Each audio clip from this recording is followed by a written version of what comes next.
जय जगन्नाथ मु शरणारविंद आपण मानक स्वागत करुच्ची आपण मानक प्रिय कार्यक्रम बड़ लोक पिलादिन को नहीं। आज बड़ लोक पिलादिन जन सेमिति महापुरुष विषय कथबार्ता हाँ जी जन्म होते गोटे राज परिवार में किंतु निजक हजई देते साधारण मनीष मान भितर जी जन्म होते गोटे भोगी संप्रदाय किंतु पंडिचेरी आश्रम जोगी परंपरा निजक जोगी कर देते अरविंद दर्शन नहीं। आज मु तांकरी विषय कहबी जे निजर हजार हजार एकर जमी को दान कर देते गरीब मानक से जनक आउ कहीं नहते से जनक स्वयं तत्कालीन ओडिशार उपवाचस्पति अनेक बार विधायक श्रीजुक्त वीरवर नारायण सामंत वीरवर नारायण सामंत को शांत बोली समस्ते डाकुले। एमिति महाप्रभु जगन्नाथ को शांत डाकिबा कथा आम सब जानू। ताले नारायण वीरवर सामंत को शांत कहीं डाकुले तांकर कौन थिला अवदान से सबको नहीं आज बड़ लोकों पिलादिन रे आमे जारी रखिबा आमर आलोचना। दर्शक बंधु मु आपण मानकु नहीं जीवाकु चाहिबी से समयर अविभाजित कटक जिला को। कटक जिला केन्द्रापड़ा जाजपुर जगतसिंहपुर कटक एमिति चारि भागे से को बांटी ही ना। केन्द्रापड़ा जिला ब्राह्मणी नईर कूल स्थान घागरा 14 कुलाट आउ इंदुपुर मूलक से इंदुपुर जमीदारी कूल जन्म नहीं गोटे छोटिया शिशु बापा माँ खुशी ता ना रखिते नारायण नारायण वीरवर सामंत। आम समयर अन्यतम प्रतिष्ठित और प्रथित जसा साहित्य पत्रिका थिला विजया। सेतबले डाल्टन एजेंसी द्वारा ता प्रकाशित होतला एवं तार संपादक थिले अभय सिंह। निज जीवनी को मो संग्रामी जीवनर खड़ीपाठ नाम पत्रिका प्रकाशित करा जाउतला। जदिओ तांका जीवनी एक स्वतंत्र नाम नामित ही आज दिन में बजार रे बहु भाव में प्रकाशित। इंदुपुर जमीदार पुओ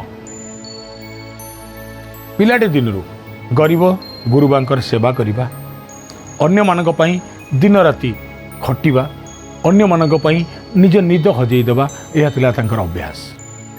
से इंदुपुर माटी रे ही तांकर आरंभ होइतिला प्रथम चाटशाली पाठ। दिने कह जाए जहाँ इंदुपुर लोक मैंने कहते दिने चाटशाली शिक्षक और से समयर अवधान पाठ न करिथिबारु नारायण वीरवर सामंत को खूब मारले आ कहले 100 पिला भितरु एते पिला पाठ करदेले आ तू तो पाठ करि पारलुनु काई कलुनु कह। नारायण वीरवर सामंत उत्तर देले मो घर पाखर भोई साई रे गोटे लोकटार घर छपर होतला। लोकटार पैसा पत्र दबाकू मजूरिया लगेबाकू बल नथिला। लोकटा निजे ठिया ही तळु छण पकाउथला ऊपर मात्र गोटे मूलिया थला। आ मते लागिला ए लोकटा को साहाय्य करिया दरकार। काली दिनटा मोर सियाड़े चलीगला अवधान तलु छण पकईली आ गरीब घरटार छपर हो गला। गुरुजी आखिरे आनंदर अश्रु आसीगला। कहला पाठ पढ़िले तमें केवल निजपाई किसी कर किंतु जहाँ करिचु चारि पाखर लोकों करिचु धनरे ये काम जारी रखिबु ये प्रक्रिया जारी रखिबु। एमिति गोटे समय तांका परिवार सहित संपर्कित आत्मीयंकर पुत्र मृत्यु है जी आठगढ़ राज्यर रजा थिले। सी पुओ भाव में ग्रहण कले नारायण वीरवर सामंत को। नारायण वीरवर सामंत परवर्ती विद्या संस्कार आठगढ़ में समाप्त कले एवं परे परे सी आसिले रेवेन्सा। रेवेन्सार थिला बेले छात्र आंदोलन आरंभ हो गला। अनेक बार जड़े छात्र हो ब्रिटिश विरुद्ध ठिया ही से जेल जाइछन्ति कारावरण करिछन्ति आदरी नैछन्ति ए देश पई ए माटी पई ए माँ पई गोटे बंदी रे जीवन। आपण मानकु एक कथा मध्य कहबाकू चाहिबे राज्य पई एते सब त्याग करिथिबा नारायण वीरवर सामंत जीवन आहुरी भिन्न थिला आहुरी अलगा थिला। तांका जीवन ताकू जुआड़े नहीं जाउथला से सियाड़े जाउथले। एते बेलकू साहित्य क्षेत्र में तांकर प्रवेश हो सारी बंगरे जड़े संग्रामी भाव में श्री अरविंद मध्य खूब प्रसिद्ध थिले। आलिपुर जेल ବୋମା ପକାଇବା, ବ୍ରିଟିଶମାନଙ୍କ ବିରୁଦ୍ଧରେ ତୀବ୍ର ସ୍ୱର ଉତ୍ତୋଳନ କରିବା, ବାମପନ୍ଥୀ ଚିନ୍ତନକୁ ବଙ୍ଗର ଘରେ ଘରେ ବାଣ୍ଟିବା, ଏସବୁ ଆଦର୍ଶ ପାଲଟି ଯାଇଥିଲା ନାରାୟଣ ବୀରବର ସାମନ୍ତଙ୍କର। ଏପଟେ ଓଡ଼ିଶାରେ ଅନେକ ସଂଗ୍ରାମୀ ତାଙ୍କର ଆତ୍ମୀୟ ଥିଲେ, ତାଙ୍କର ନିଜ ଲୋକ ଥିଲେ, ତାଙ୍କର ବନ୍ଧୁ ଥିଲେ। ରେଭେନ୍ସାକୁ ସେ ବିଦ୍ରୋହର ପ୍ରୟୋଗଶାଳା ବୋଲି ଭାବିନେଲେ, ଲାବୋରେଟୋରୀ ଅଫ୍ ରିଭଲ୍ୟୁସନ୍। ଏବଂ ସେଇଠି ବିଦ୍ରୋହର ବାର୍ତ୍ତା ସାରା ଓଡ଼ିଶାକୁ ପ୍ରେରଣ କଲେ। ଯେତେବେଳେ ଗାନ୍ଧିଜୀଙ୍କର ଲବଣ ସତ୍ୟାଗ୍ରହ କାର୍ଯ୍ୟକ୍ରମ ସ୍ଥିର ହେଲା, ସେତେବେଳେ ଗାଁ ଗଣ୍ଡା ବୁଲି ଲୋକମାନଙ୍କୁ ନିଜେ ଲୁଣ ମାରିବାକୁ ପ୍ରବର୍ତ୍ତେଇଲେ ନାରାୟଣ ବୀରବର ସାମନ୍ତ। ବ୍ରିଟିଶକୁ କୌଣସି କର ନ ଦେବାକୁ ଯୋଜନା ତିଆରି କଲେ ନାରାୟଣ ବୀରବର ସାମନ୍ତ। ଏଥିପାଇଁ ନାରାୟଣ ବୀରବର ସାମନ୍ତଙ୍କୁ ଯେଉଁ ଯେଉଁ ସ୍ଥାନର ଦାୟିତ୍ୱ ଦିଆଗଲା, ତା ଭିତରୁ ଏରସମା, କୁଜଙ୍ଗ, ପାରାଦୀପ ଏସବୁ ଥିଲା ଭିନ୍ନ ଭିନ୍ନ ସ୍ଥାନ।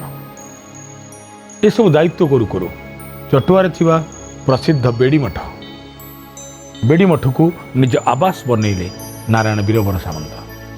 ସେଇଠି ରହି କେମିତି ସମସ୍ତଙ୍କୁ ଏକାଠି କରିହେବ, କେମିତି ବ୍ରିଟିଶ ବିରୁଦ୍ଧରେ ଲଢ଼ି ହେବ, କେମିତି ଲବଣ ସତ୍ୟାଗ୍ରହକୁ ଜାରି ରଖିହେବ, ତାର ଯୋଜନା କରୁଥିଲେ।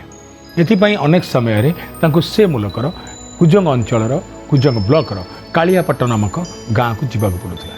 କୁହାଯାଏ କାଳିଆପାଟ ସାରା ଓଡ଼ିଶାର କୈବର୍ତ୍ତମାନଙ୍କର ଗୋଟେ ବୃହତ୍ତମ ଜନବସତି। ଏବଂ ଏ କୈବର୍ତ୍ତମାନଙ୍କୁ କେମିତି ଏକାଠି କରିହେବ, କେମିତି ଏମାନଙ୍କ ସାହାଯ୍ୟ ସହଯୋଗ ନେଇହେବ, ସେଥିପାଇଁ ସେ ସହଯୋଗ ଲୋଡ଼ିଥିଲେ କୁଜଙ୍ଗ ରଜାଙ୍କର। ଆଉ କୁଜଙ୍ଗ ରାଜା ତାଙ୍କୁ ସହଯୋଗ ଯୋଗାଇ ଦେଲେ। କୁଜଙ୍ଗ ରାଜା ଏବଂ ରାଣୀ ନିଜେ ନୌକା ଯାତ୍ରା କରି ରାତିର ଅନ୍ଧାର ଭିତରେ ଗୋପନରେ ଦେଖା କରୁଥିଲେ ନାରାୟଣ ବୀରବର ସାମନ୍ତଙ୍କୁ। ରାଣୀ ଦେଖିଲେ ଜଣେ ସୌମ୍ୟ ସୁଦର୍ଶନ ଯୁବକ, ପାଖରେ ଶିକ୍ଷା ଅଛି, ପରିବାରର ସଂସ୍କାର ଅଛି, ରାଜକୀୟ ପରମ୍ପରା ଅଛି, ଦେଶ ପାଇଁ ବିଦ୍ରୋହ କରିବାର ସାମର୍ଥ୍ୟ ଅଛି। ଅନେକ ବାର ନାରାୟଣ ବୀରବର ସାମନ୍ତଙ୍କ ସହିତ ଭେଟିବା ପରେ ଗୋଟିଏ ଦିନ କୁଜଙ୍ଗର ରାଣୀ ରଜାଙ୍କୁ ପଚାରିଲେ, କହିଲେ, ଆଚ୍ଛା କେମିତି ହୁଅନ୍ତା ଯଦି ଆମ ରାଜଜେମାଙ୍କୁ ଆମେ ନାରାୟଣ ବୀରବର ସାମନ୍ତଙ୍କ ସହିତ ବିବାହ କରିଦିଅନ୍ତେ? କହିବା ବାହୁଲ୍ୟ, ଏତେବେଳକୁ ରାଜଜେମା ମଧ୍ୟ ଜଣେ ବିଦ୍ରୋହୀ ଥିଲେ, ଜଣେ ବିପ୍ଳବୀ ଥିଲେ। ନାରାୟଣ ବୀରବର ସାମନ୍ତଙ୍କର ବିବାହ କରାଗଲା କୁଜଙ୍ଗର ରାଜଜେମାଙ୍କ ସହିତ। ଯେଣୁ କୁଜଙ୍ଗ ରଜାଙ୍କର କୌଣସି ପୁତ୍ର ନଥିଲେ, ନାରାୟଣ ବୀରବର ସାମନ୍ତ କୁଜଙ୍ଗ ରଜାଙ୍କର ଜ୍ୱାଇଁ ଏବଂ ପୁତ୍ର ଭାବରେ ସେଇଠି ରହିଲେ। କୁଜଙ୍ଗର ଚାରିପଟେ ଥିବା ଅନେକ ଗଡ଼ ଭିତରୁ ପ୍ରସିଦ୍ଧ ହେଉଛି ପାରାଦୀପ ଗଡ଼। ସେହି ପାରାଦୀପ ଗଡ଼ର ଗୋଟିଏ ଛୋଟିଆ ଉଆସ ଭିତରେ କାଳାତିପାତ କଲେ ନାରାୟଣ ବୀରବର ସାମନ୍ତ। ଅନେକ ପରିଶ୍ରମ, ଅନେକ ପ୍ରଚେଷ୍ଟା ପରେ ଦେଶକୁ ସ୍ୱାଧୀନତା ମିଳିଲା। ଦେଶକୁ ସ୍ୱାଧୀନତା ମିଳିବା ପରେ ନାରାୟଣ ବୀରବର ସାମନ୍ତ ଲୋକମାନଙ୍କ ପାଇଁ କିଛି କରିବା ପାଇଁ ବିଭିନ୍ନ ରାଜନୈତିକ ଦଳ ସହିତ ସମ୍ପୃକ୍ତ ହେଲେ। ଜୀବନରେ ଦଳ ପରିବର୍ତ୍ତନ କରିଛନ୍ତି ସତ, କିନ୍ତୁ ନିଜର ନୀତି, ନିଜ ବିଚାର ଏବଂ ନିଜ ଆଦର୍ଶକୁ କୌଣସି ସ୍ଥିତିରେ ମଧ୍ୟ ସେ ପରିବର୍ତ୍ତନ କରିନଥିଲେ। ବିଧାୟକ ଭାବରେ କୁହନ୍ତୁ, ମନ୍ତ୍ରୀ ଭାବରେ କୁହନ୍ତୁ, ଉପବାଚସ୍ପତି ଭାବରେ କୁହନ୍ତୁ, ଅନେକ ବାର ସେ ପ୍ରତିନିଧିତ୍ୱ କରିଥିଲେ ଓଡ଼ିଶା ପାଇଁ, ନିଜ ଅଞ୍ଚଳ ପାଇଁ। ତାଙ୍କର ସ୍ୱପ୍ନ ଥିଲା, ଯଦି ମୋ ଅଞ୍ଚଳରେ ହୁଏନ୍ସାଙ୍କ ବର୍ଣ୍ଣନାରେ ଚେଳିତୋଳ ନାମକ ଗୋଟିଏ ବନ୍ଦର ଅଛି, ଯାହାକୁ ଆଜିର ଦିନରେ ଆପଣମାନେ ତିର୍ତ୍ତୋଲ ବୋଲି କହୁଛନ୍ତି, ବନ୍ଦର ଭଗ୍ନାବଶେଷ ବି ନାହିଁ, ବନ୍ଦର ବିଲୀନ ପ୍ରାୟ। ଜଟାଧାରୀ ବନ୍ଦର ଅଛି ବର୍ଣ୍ଣନା ପ୍ରାଚୀନ ସାହିତ୍ୟରେ, ତାହେଲେ ଜଟାଧାରୀ ବନ୍ଦର ବି ଏଇଠି ଥିଲା। ଏସବୁ କଥା ଭାବି ସେ ଭାବିଲେ, ଯେଉଁଠି ମହାନଦୀ ବଙ୍ଗୋପସାଗରକୁ ମିଶୁଛି ସେଠି ଗୋଟିଏ ବନ୍ଦର କାହିଁକି ନ ହୋଇପାରିବ? ଯଦି ସେଇଠି ଗୋଟେ ବନ୍ଦର ହେବ, କେବଳ ମୋ ଅଞ୍ଚଳର ନୁହଁ, ମୋ ରାଜ୍ୟର, ମୋ ଦେଶର ବିକାଶ ହେବ। ଏ କଥା ପାଇଁ ସେ ଯାଇ ଭେଟିଲେ ନିଜେ ନେହେରୁଙ୍କୁ। ସେ ନେହେରୁଙ୍କୁ ଭେଟିଲା ବେଳେ ନେହେରୁ ଦେଶର ପ୍ରଧାନମନ୍ତ୍ରୀ ଥିଲେ ଏବଂ ଜେମା ଅର୍ଥାତ୍ ନାରାୟଣ ବୀରବର ସାମନ୍ତଙ୍କ ପତ୍ନୀ ଥିଲେ ବିଧାୟିକା। ନେହେରୁଙ୍କୁ ଭେଟିବା ପରେ ନେହେରୁଙ୍କ ସହିତ ସିଧାସଳଖ କଥା ହେଲେ। ନେହେରୁଙ୍କୁ ନିଜର ପ୍ରସ୍ତାବ ଦେଲେ ନାରାୟଣ ବୀରବର ସାମନ୍ତ। ନେହେରୁ ପ୍ରସ୍ତାବଟାକୁ ଦେଖୁ ଦେଖୁ ଫୋପାଡ଼ି ଦେଲେ। କହିଲେ, ଓଡ଼ିଶା ଗୋଟେ ରାଜ୍ୟ, ଆଉ ସେଠି ଗୋଟେ ବନ୍ଦର ହେବ, କେମିତି ଭାବି ପାରୁଛ? ମୋତେ କାହିଁ ଲାଗୁନି ସେଠି ବନ୍ଦର ହୋଇପାରିବା ସମ୍ଭବ ନୁହଁ। ଯଦି ଭାବୁଛ ତାହେଲେ ମୋତେ ବନ୍ଦରର ପୁରା ଯୋଜନା ଆଣିକି ଦିଅ। ନାରାୟଣ ବୀରବର ସାମନ୍ତଙ୍କୁ ଦିନ ରାତି ନିଦ ହେଲା ନାହିଁ। ପହଞ୍ଚିଲେ ବିଜୁ ପଟ୍ଟନାୟକଙ୍କ ପାଖରେ। ବିଜୁ ପଟ୍ଟନାୟକ ଉତ୍ତର ଦେଲେ, ଆମେ ପାରାଦୀପରେ ବନ୍ଦର କରିବା, केमिति योजना आसिबो कोठु योजना आसिबो से व्यवस्था मु करूछि। ए बाबदरे किछि योजना विजु पट्टनायक नारायण वीरवर सामंत को प्रदान कले। तापरे कौन है नारायण वीरवर सामंत को विजु पट्टनायक जो योजना सब देले से योजना मानक भितर जो इंजीनियर माने योजना प्रदान करथिले से योजना रे नेहरू संतुष्ट हेलेनी, कारण से माने समस्ते किछि इंजीनियर जो माने अविकसित राष्ट्र थिले मो राष्ट्र मानकर ना नबाकू चाहूना। नेहरू ताको फिंगिले एवं कहले जदि बंदर योजना दरकार मते 3टा देशर इंजीनियर योजना आनी दियो, गोटे चाइना, गोटे अमेरिका आ गोटे जापान। निद हजिगला नारायण वीरवर सामंतकर। कोठी चाइना, कोठी मो आ कोठी अमेरिका, ताले मो पारादीप माटी रे कौन बंदरटी ही परिबनी। सेतबळे से शुणिबाकू पाइले कलिकता बंदर को अमेरिकार किछि जंत्री आछंती जो माने स्वतंत्र योजना नहीं अमेरिका बंदर अभिनव विकास करा दिउछि। नारायण वीरवर सामंत तांका आत्मजीवनी अनुसार 16 दिन काल रहिले कलिकता से मानक सहित रही नुआ एक प्रस्ताव देले। नुआ एक प्रस्ताव दे सारिबा परे से प्रस्ताव को ग्रांट कले स्वयं तत्कालीन प्रधानमंत्री नेहरू महाशय एवं एथिरे सहयोग कले निजे विजु पट्टनायक। जो दिन योजना हला अर्थात स्वयं नेहरू शुभ दबाक आसवे पारादीप बंदर से दिन नेहरू जीवा बेले 3टी स्थान रही। गोटे थिला रघुनाथपुर, गोटे थिला कुजंग आ गोटे थिला पारादीप। ये रघुनाथपुर, कुजंग एवं पारादीप ये 3टी जाक स्थान रे स्वयं जेमा अर्थात नारायण वीरवर सामंत पत्नी मध्य नेहरू को सांगे थिले। कुजंग रे विराट जनसभा करागला। लक्ष लक्ष लोक नेहरू को देखिवा पई छुट्टी आसिले। नेहरू को प्रति थिबा लोकंकर भल पाइबा आ श्रद्धा नेहरूंकर उत्कंठा आहुरी बढ़ेला, आकांक्षा आहुरी बढ़ेला जे पारादीप रे बंदरटी हो। रातिर अंधार भितर नेहरू को सांगे नहीं गला बेले नारायण वीरवर सामंत एवं विजु पट्टनायक कथा हेले जे नेहरू जेतबले देखिबे ये जगार एते जंगल अच्छी, एते अरण्य अच्छी, ये जगह विकसित नुह, एठिक इलेक्ट्रिसिटी भी आसी ना, एठिक रेलवे आसवा कष्ट, ताले परिणाम कौन हम। विजु पट्टनायक कांध आउसी देले नारायण वीरवर सामंतकर कहले व्यस्त होनी तार व्यवस्था मु कर सारी ना, अर्थात ना जंगलर चारिपटे मु इलेक्ट्रिक बल्ब लगे देछि ना। एगुड़ा कहीं लगेले आपण ना, लगेयार कारण जेमिति तमे ओडिशा पाई गोटे बंदर तैयारी हम से को अमेरिकार इंजीनियर को जापान इंजीनियर पाखु दौड़ीच, ठीक सेमिति तुमको सहयोग करिया मो काम। नेहरू राति अंधार भितर देखिले मु ताकू कहीदेवी एटा गोटे टाउनशिप आउ ताही हला। नेहरू राति पहुँचले जो जगह रहिले आज से जगह मध्य परिचित नेहरू बंगला ना रे, जोटी आपण माने बनभोजी पाई जाती, आपण माने निज मनोरंजन पाई जाती, आउ ताकू पत्थर बंध बोली कहते। नेहरू बंगला पत्थर बंध से नेहरू बंगला रे नेहरू रहिले। नेहरू बंगलार छात उपरू उभय विजु पट्टनायक एवं तांका सांगे अछंती नारायण वीरवर सामंत। नेहरू पचारले इते लाइट जलुचु जे एटा कोन शहर रो बाईपास रोड किछि कहिबा आगुरु वीरवर सामंत विजु पट्टनायक वीरवर सामंत पार्टी रे हाथ देले आउ कहले आज्ञा एटा पूरा सिटीर चारिपटर रास्ता आज्ञा, भितरटा सिटी, आमे सिटीर गोटे दाढ़े अच्छे समुद्र कूल। नेहरू खुशी हो गले जो ओडिशा भितर एमती गोटे विकसित नगर अच्छी। आउ जेतबेले शिलान्यास सरला, सबू सरला, तत्कालीन इंग्राजी खबर कागज देशर प्रतिष्ठित खबर कागज लिखिला नेहरू सरकार गोटे बाज्य जगार आदिवासी मान मूलक बंदर शुभ देकी आसचंती एवं से समय रे कोटी कोटी टंकार बजेट दान कर दे। एक कथा सुनला परे नेहरू सीधा सड़क नारायण वीरवर सामंत को पाखक डकैले आउ कहले तमे एते काम कल जहाँ नारायण वीरवर सामंतर जीवनी कहूँ एवं विजु बाबूंकर साक्षात्कार कहूँ। नेहरू कहते यू हैव चीटेड मी एवं उत्तर दौरान सामने लोक yes I have cheated because of my nation, because of my land and because of my people. हाँ मु ठकिची, आ द्वारा मो जातिर विकास हम, मो अंचलर विकास हम, मो लोक मानकर विकास हम। नेहरू नीरव रहिले। पारादीप बंदर तैयारी हला। आज भी समग्र भारतवर्ष रे श्रेष्ठ बंदर भाव दुई थर गोल्डन पिकॉक अवार्ड पाइथिबा बंदर पारादीप बंदर। सर्वाधिक आमदानी और रप्तानी करुथिबा बंदर पारादीप बंदर। ना ता संगरे बॉम्बे सरी, ना ता संगरे कलिकता सरी, ना ता संगरे विजयनगर और भाईजाग सरी। ये सबूर स्वप्न को जी साकार करते से शिशु जी दिने पिला बेले आउ कहार घर छपर रे निजे स्कूल को न आसी तले ठिया ही छणर बिड़ा पकाउला। पारादीप बंदर हो गला। अनेक बार लोक प्रतिनिधि हेले नारायण वीरवर सामंत। लोक मानक सुखरे दुखरे लोक मानक सांगे रहिले।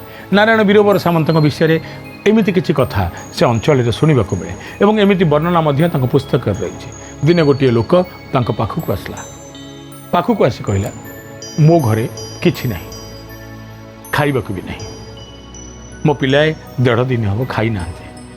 कहवा बाहुल्य नारायण वीरवर सामंत राज परिवार रे जन्म होते सत्य, किंतु सेतबले से राजनीति रे पराजित होते एवं तांका पाखरे आर्थिक अनाटन थिला। नारायण वीरवर सामंत पाखरे गोटे हेले फुटा कौड़ी भी नथिला।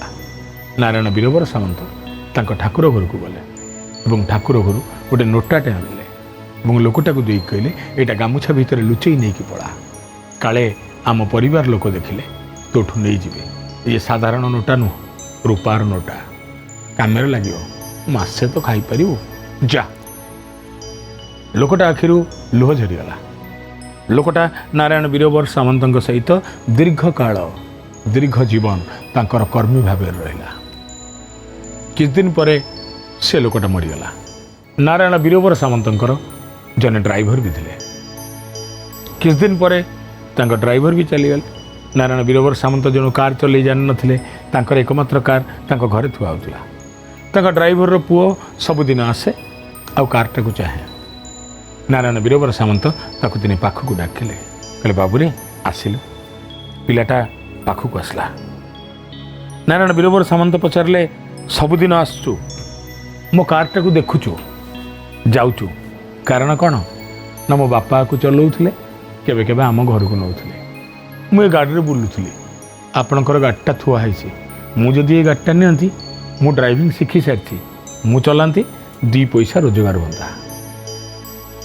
नारायण वीरवर सामंत किसी भी उत्तर न दे कार चाबी बढ़ाई देले से पिलाटा हाथ को, कहले आज यहाँ हूँ तो कार जा। कहवा बाहुल्य से पिलाटी नारायण वीरवर सामंत मृत्यु शज्या निकट को केबे आसीनी, जदिओ समग्र जीवन तांकर कार चढ़ी बुलूला। ये कथा मु कहूनी, नारायण वीरवर सामंत तांका आत्मजीवन ने कहिसंती। जे पारादीप पोर्ट पाई स्वप्न देखुथिले, जे ओडिशार विकास रे कथा चिंता करुथिले, उपबाचस्पति भाव में ओडिशार स्वर को आहरी तीव्र आउ शाणित करुथिले। नारायण वीरवर सामंत गोटे एमिति जीवन जीउथिले। अनेक समय रे अनेक राजनीतिक कर्मी तांकु सांगरे नहीं भुवनेश्वर जीवाकु चाहुथिले एवं सेमाने सबुबले चाहुथिले नारायण वीरवर सामंत जीवे, अर्थात आमको कारटे करने पड़ो ना शांत बसवे। कौन छोटिया कथा, गोटे गरीब लोक ता पुअर चाकरी सेक्रेटारिएट जावाकू शांत को नवेदन कला। सकाळु सकाळु कार आणिकी शांत पाखे पहुँचला। शांते से कार रे बसिले आ कार वाला को पचारे ये गाड़ी केते टଙ୍କା नब कि? कार वाला उत्तर देला 300 टଙ୍କା नेबी आज्ञा, भुवनेश्वर आसु आसु राति हो। शांते से कहले तू गाड़ी ब्रेक कर ना, कौन पाई ना आम ए कार रे जीवनी, आम 2 जन 10 टंकार जीवा आसवा हो भुवनेश्वर। लोकटा आंकरी चाहिला आ कहला शांते आपण कार कली आपण जीवेनी? शांत कहले ना, जदि गोटे काम जीवाकू तोर 300 टंका खर्च होउची एवं से जीवाटा गोटे बस रे 3 टंका माध्यम रे ही परुची, मु तोर 300 खर्च करी कहीं। एमिति थिले शांते। नारायण वीरवर सामंत को समस्ते निजर आदर्श बोली मन करुथिले। नारायण वीरवर सामंत तांका प्रिय परिजन सहित खूब खुशी एवं सुखरे जीवन यापन करुले। लोक मान सेवारे अधिका समय दिन बीतुला। क्रमश बयस बढ़ुला। साहित्य, लोकाचार, संस्कृति सेवा इत्यादि ये सब क्षेत्र में शांत हेला करुनथिले। केबे खोर्धारे थिबा तांको कन्या गृह रोते, पुणी केबे केबे आसुले पारादीप गढ़ को। एत बेलू शांत जीवन में आध्यात्मिक अनुराग बेस बढ़ी सारी। शांतर प्रिय स्थान थिला पारादीप गढ़र उदय बट, जहाँ पंचसखा मानकर साधना स्थल बोली कहुए। एवं महापुरुष अच्युत वर्णना अनुसार प्रथमे सूर्य उदय हेले यही बट को स्पर्श करी तापर पृथ्वी की स्पर्श करते। शांते उदय बटर विकास पाई अनेक किछि करिगले एवं मरिबार किछ दिन पूर्वरु तांको पिला मानन कहि गले, जदि मोर किछि हो जाए ताले मते आउ कोठी नुह उदय बटर ही समाधि दब। शांते तांको जीवन जाक अन्यर सेवा करुले।